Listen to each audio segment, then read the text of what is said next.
女人舀了一瓢水往木桶倒去，不料却发现桶底竟然渗出了鲜血。女人顿时被吓得吱哇乱叫，她觉得这个木桶可能不太干净，于是捡起地上的柴刀，想要把木桶劈开。然而诡异的是，不管她怎么劈木桶，都毫发无损。女人一气之下将其扔在地上，没想到木桶被摔得四分五裂。随后她拿起一块木板，转身就扔进了灶台里，怎料火里的木板竟又自己飞回了原位，随后散开的木桶又恢复了原样。女人看后很是惊慌，此时木桶里竟然浮现出一个人脸，还在不断的发出恐怖的笑声。那么这个木桶为何会如此诡异？女人和木桶里的男人到底有着什么关系呢？这一切还要从几年前说起。吴兴是镇子上有名的鸭肉摊老板，他卖的鸭子不仅个大，而且肉质还非常的新鲜。渐渐的生意越做越大，很快他便有了些积蓄，娶了个貌美如花的姑娘为妻。吴兴盼望着妻子玉珍能早日给他生个大胖小子，他自认为自己粗犷的体格至少也能让玉珍2年生3个。谁曾想结婚3年多，玉珍的肚子却是一点动静也没有，请了无数的名医也都没有效果，不免让玉珍有些失落。这天，玉珍的弟弟阿吉跑了过来，告诉姐姐，他听说福海宫的妈祖非常灵验，提议让姐姐也去拜一拜，说不定妈祖娘娘会赐给他一个孩子。随后，他和阿吉一同前往妈祖庙，只见玉珍虔诚地跪在妈祖神像前，祈求妈祖娘娘能赐给她个孩子，好让她为丈夫传宗接代。然而妈祖赐她的签诗却是下签，为了不让姐姐失望，阿吉竟擅自将签诗调换，挑了一张上签拿给姐姐。玉珍看见后欣喜万分，连忙拜谢妈祖娘娘。说来也是巧合，玉珍在拿到签诗后，回去没多久便怀上了孩子，可还没2个月，孩子便流产了。阿吉心想，肯定是自己擅自更换签诗，触怒了妈祖娘娘，才会害得姐姐流产。于是阿吉哭着将真相告诉玉珍，希望她能够原谅自己。没想到这一幕刚好被吴兴看到，于是他便认为自己会失去孩子，全都是因为阿吉害的。所以从那之后，吴兴便没给阿吉好脸色看，经常对着阿吉大呼小叫，还指使他干些脏活累活。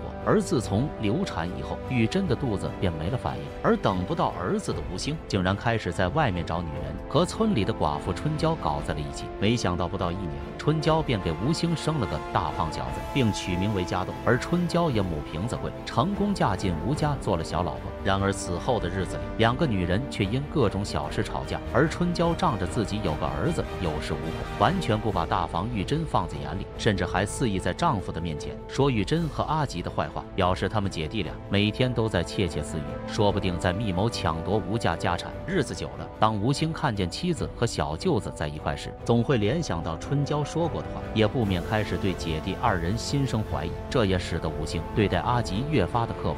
不过好在阿吉为人老实，并没有把这些记在心上。这天吴兴越想越气，生意也不打算做了，让阿吉把摊子收一收，自己拍拍屁股去赌方耍了。如今吴兴的心里全是玉珍和阿吉的事，却不知他的小老婆春娇在嫁给他之前已经有了相好，儿子家栋也是人家的种，此人就是村里有名的赌鬼天颂。当初天颂因为要还赌债，所以他便收下了聘礼，让春娇嫁进吴家。为了不让吴兴怀疑，天颂便假装是春娇的表哥。春娇和天颂每天偷来暗去，常常趁着家里没人时私会。没想到这天却被收摊回来的阿吉撞见，2人担心奸情败露，于是决定一不做二不休，把阿吉摁在木桶里活活淹死，接着将尸体埋在了后院的猪圈里。隔天当玉珍得知弟弟彻夜未归后，心里开始莫名的担心起来，他总有种不好的预感。此时春娇站出来表示，家里的钱不知道被谁给偷走了，如今阿吉不见了踪影，春娇便笃定是阿吉偷拿了钱跑路了。可是玉珍却不相信，她很相信弟弟的为人，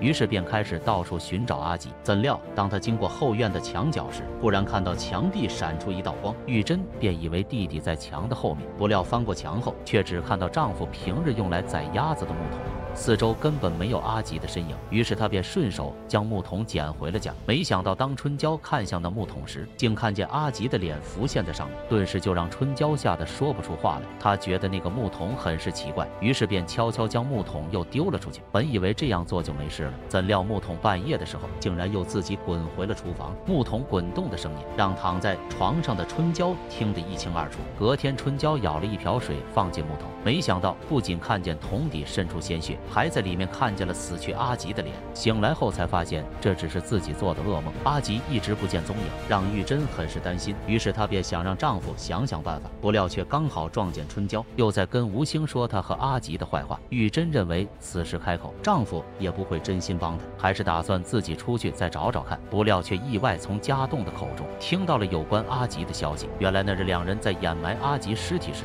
无意间被醒来的家栋看见。正当家栋要带着玉珍前往猪圈时，却被赶来的春娇制止，并警告玉珍往后离自己的儿子远一些，甚至还不忘讽刺玉珍，说她是个下不出蛋的母鸡。而让所有人都没想到的是，玉珍其实已经有了身孕。直到这天，由于干活累得晕倒，大夫前来把脉，才得知玉珍已经有了3个月的身孕。怎料春娇却污蔑玉珍的孩子不是吴兴的种，要不然她明明知道自己怀孕了，却为何要一直瞒着不说出来呢？说来吴兴的耳根子也软，春娇说什么他就信什么。听完以后的他怒火中烧，不允许大夫给玉珍开药，打算让她肚子里的孩子自生自灭。可怜的玉珍只能跪地祈求妈祖娘娘能够保佑她平安生下孩子。没想到此时妈祖的神像竟然发出金光，随后变出1粒丹药喂给玉珍，以此来保住她腹中的胎儿。隔天春娇和天颂看见安然无恙的玉珍，感到非常震惊，于是春娇便怀疑这一切都和那个牧童有关，于是两人便去找到道士，请道士帮忙看看是怎么回事。道士掐指一算，便知其中缘由，表示这一切都是鬼魂作祟。两人听后吓坏了，连忙求道士帮忙驱鬼。而他们还不知道的是，此时阿吉的鬼魂已经去给玉珍托梦了，并说出了自己被埋的地方。玉珍醒后连忙跑去猪圈，竟在土里发现了弟弟的衣服。随后他拼了命地开始挖土，最终见到了那副熟悉的面孔。看见死去的弟弟，玉珍哭得肝肠寸断。而另一边的道士已经开始做法，然后将阿吉的鬼魂收进葫芦，并表示只要过了749个时辰，阿吉就会魂飞魄散，永世不得超生。听见这话，两人悬着的心总算是放下了。不曾想这一幕刚好被玉珍看见，于是他便苦苦哀求道士能够放弟弟一马。然而拿人钱财替人消灾，道士说什么都不愿意帮忙。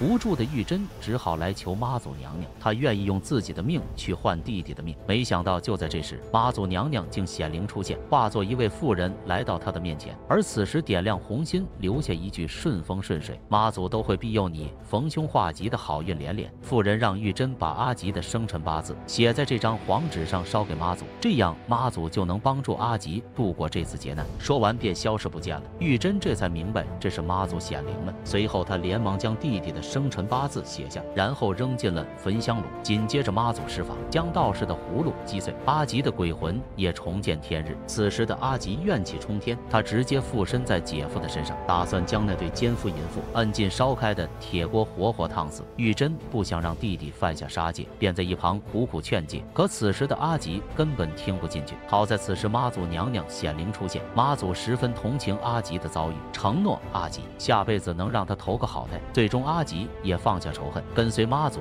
转世投胎去了。